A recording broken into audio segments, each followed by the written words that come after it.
আজকে মধ্যেই জাতীয় সনদের যে খসড়া, অর্থাৎ জাতীয় সনদের যে পটভূমি অঙ্গীকার প্রক্রিয়া, এই বিষয়ে টেক্সটটা আজকে সকালবেলাও আমরা কয়েক দফা এনসিসির পক্ষ থেকে আলাপ আলোচনার মাধ্যমে খসড়াটা প্রস্তুত করেছি।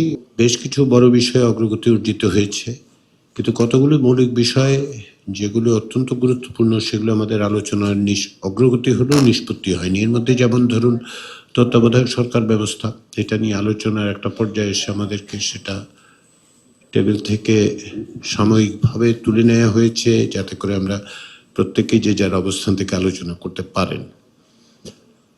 তো সেই বিবেচনায় গতকাল নারী প্রতিনিধিত্ব নিয়ে কথা বলার ক্ষেত্রে আমার স্মৃতি আমার সাথে বিশ্বাসঘাতকতা না করলে সাইফুল ভাইও বলেছিলেন যে আমরা যেন সেটা আলোচনায় আজকে একটু সময় দিয়ে আনি। আমরা দুপুরের পরে এই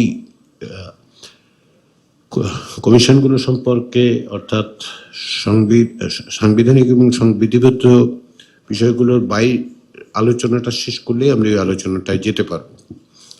আমরা আশা করছি যে এগুলির বিষয়ে আমরা আজকে নিষ্পত্তি করতে পারব।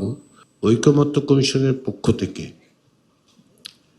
প্রাথমিক পর্যায়ে একটা প্রস্তাব থাকে, সেগুলো সংবিধান সংস্কার কমিশন, নির্বাচন সংস্কার কমিশন, দুর্নীতি দমন কমিশনের সংস্কার কমিশন, জনপ্রশাসন, পুলিশ এবং বিচার বিভাগ সংস্কার কমিশনের প্রস্তাবগুলোকে আমরা প্রথমে উপস্থাপন করি।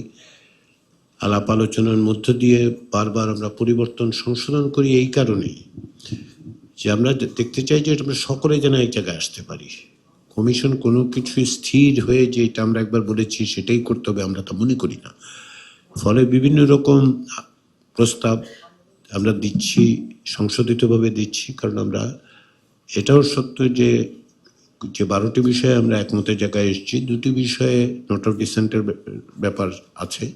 তারপরে আমরা যে 12টি বিষয় আগের পর্যায়ের যে সমস্ত বিষয় ঐকমত্য হয়েছে এগুলোর বাইরে গুরুত্বপূর্ণ যে 20টি বিষয়, তার মধ্যে 12টি বিষয় যে আমরা একমতে আসতে পেরেছি, তার কারণ হচ্ছে সকলেই যে যার অবস্থান থেকে ছাড় দিচ্ছে। এবং কমিশনের অবস্থানটা হচ্ছে এগুলি গুরুত্ব বিবেচনা করে আমরা যেন এক জায়গায় আসতে পারি। এগুলো আমাদেরকে কোনো না কোনোভাবে নিষ্পত্তি করতে হবে।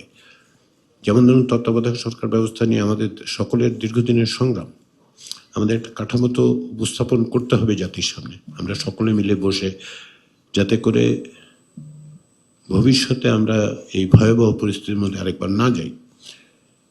তো সেই কারণেই পরিমার্জন করা হচ্ছে এবং সেগুলো আপনাদের মতামতের প্রতিফলন ঘটিয়ে করা হচ্ছে। তারপরে আবারও ফ্লোর থেকে এগুলো সংশোধন হচ্ছে।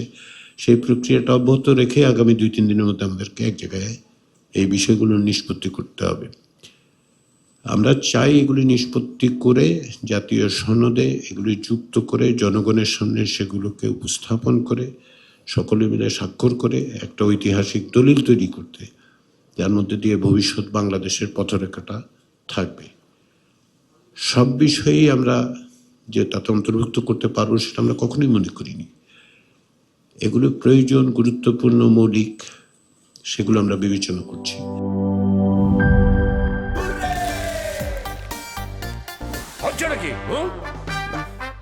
সিচুয়েশন যেমনই হোক, হুররে থাকলে নো টেনশন। মিল্ক ক্রিম আর এক্সাইটিং ফ্রুট ফ্লেভারে তৈরি হুররে ওয়েফারের মাঞ্চি টেস্টে আপনিও বলবেন টেনশন দূরে হয়ে যাক হুররে।